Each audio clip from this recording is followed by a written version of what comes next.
Let's talk about crests. So this is something new that was recently added during the 6-year anniversary. More interesting new things that we're getting, which I think is okay overall. So first off, what are these?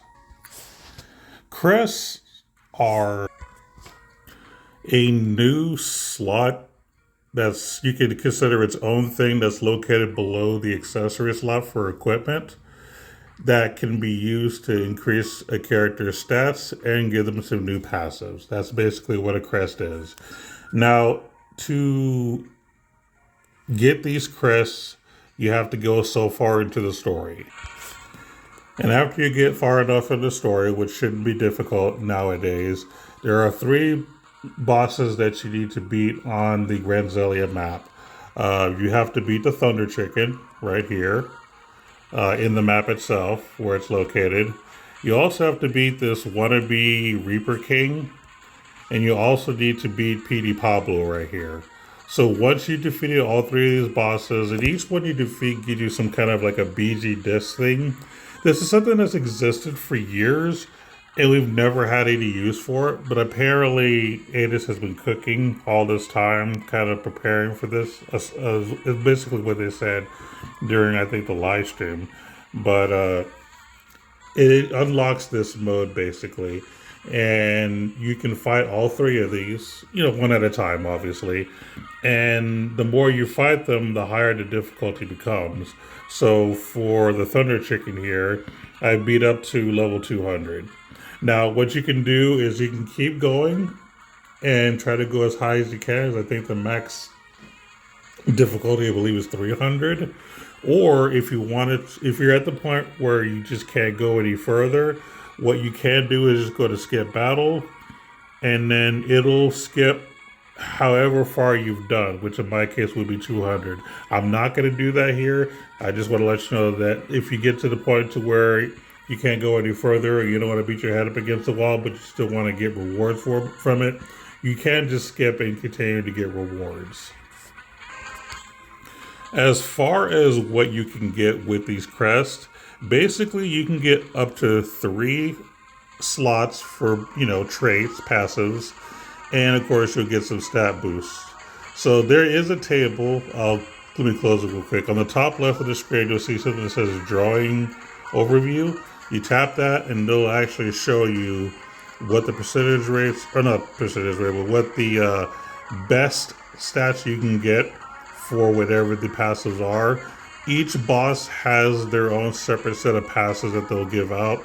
And then you can also get stat bonuses here is on top of that. So you'll know what the maximum percentage is if you have the rarest one. Now, according to this here, if you have the,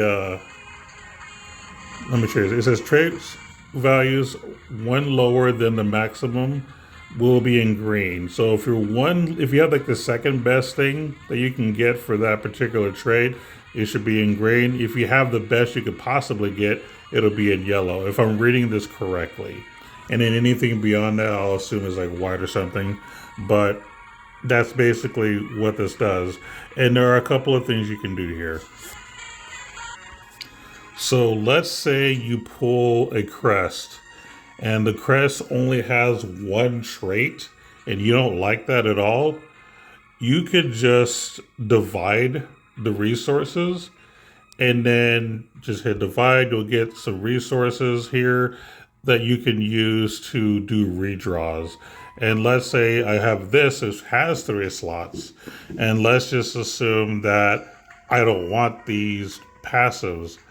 I could just redraw traits and then go from there. And if I didn't want to redraw, I could just click the lock button using some of these resources, and it'll keep what's here, and then I'll just end up redrawing the rest. I'm not going to manipulate this right now because I'm going to only mess with things later on in the future. Right now I'm just kind of beating the bosses, getting a collection, and I'll kind of decide what I want to keep and what I don't want to keep. Now, my personal strats, basically, I'm only going to use crests that have 3 passives. So if they only have 1 or 2, I'm probably just going to divide them, to be perfectly honest. Now, as far as redrawing traits, I'm not going to rush to do that right away because, different characters you have will need different things. So I'm not going to throw away something with 3 traits because there's a chance that there might be a character that might be able to use this. Now, if there's like 2 different elemental damage traits, maybe I'll get rid of one of those elements and focus on, another, depending on what I'm looking for, whether it be damage cap or just damage in general.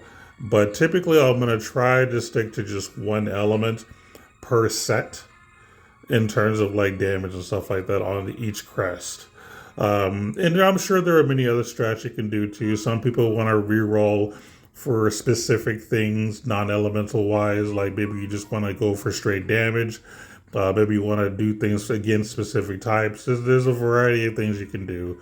But this is kind of the basics of what crests are. It's just an extra equipment that you can give to a character to just make them better. Overall, I think this is a nice idea.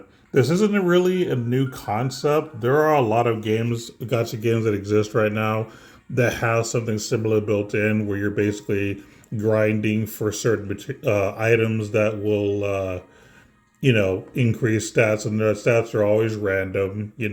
So that is a thing that does exist. Last Claudia is just now caught up to this trend. And a lot of people who play other games who's used to stuff like this, they will tell you that this is a true gacha. It's not the normal, crystals that you use to get characters. It's rolling for stats and passes that you really want. That's like the real gacha, some people say, which I kind of understand. I play Honkai Star Rail. I see stuff like this all the time. I'm a little burnt out on it, so I'm probably not going to be doing this redraw stuff very often. But, that's kind of the similar concept. Now, they have different terms for different games, but that's kind of what this is. This will be a way for you to kind of customize your character specifically. So not everybody's going to have the same build, which should make things more interesting and more unique, especially in any kind of ranking mode, whether it be arena or time trial or unit damage ranking. This kind of stuff will honestly give certain people an edge, especially if you're big on min-maxing your stuff. So it's kind of cool. I like it. It basically has the ability to make everybody's builds different. So it's not everybody just having all the same passives and the same this and the same that. It's more of are you lucky enough to get the passive you need and utilize it properly kind of a thing. But I think it's fun. And I will also say that the music for the Battle Simulator Battlegraph Simulator is actually kind of cool. I do like the music here, and I do like the music that you get when you're actually fighting the bosses themselves. I've said this a few times in the past, but Las Claudia has a very good soundtrack. Arguably the best soundtrack in all gachas. I'd say maybe top 5, if nothing else. Like, it's really good overall. So the fact that they're giving us a fun new mode to do with some unique things to do and good music to back it up, I think this is just a total win. And I kind of wanted to give Ada some kudos on this particular mode. This is like one of the best things that they've done for this update. Like I said in my previous video, it's not the banners that I'm the most excited for. It's more of these side content things that they're adding that's actually more exciting to me. And it gives players something different to do, right? I should also mention that you do have a limit of how many you can do.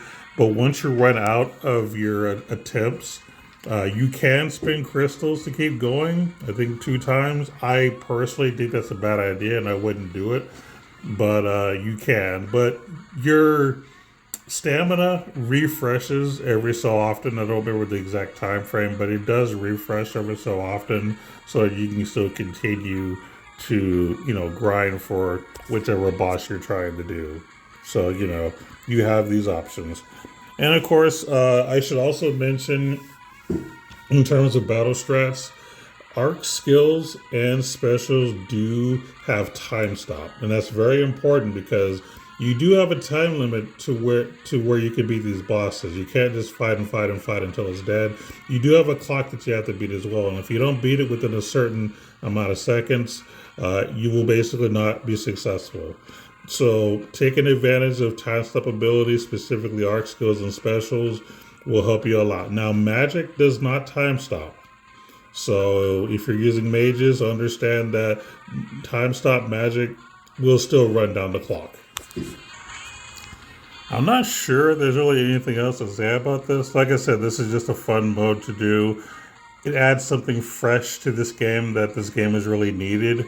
So, like I said, I'm just super happy with it. I can't say, oh, and you can't use like your friend units. You do have to build a team with your own personal team. So just kind of keep that in mind as well. And good luck to everyone. I think that's going to be it this time. We'll talk to you later.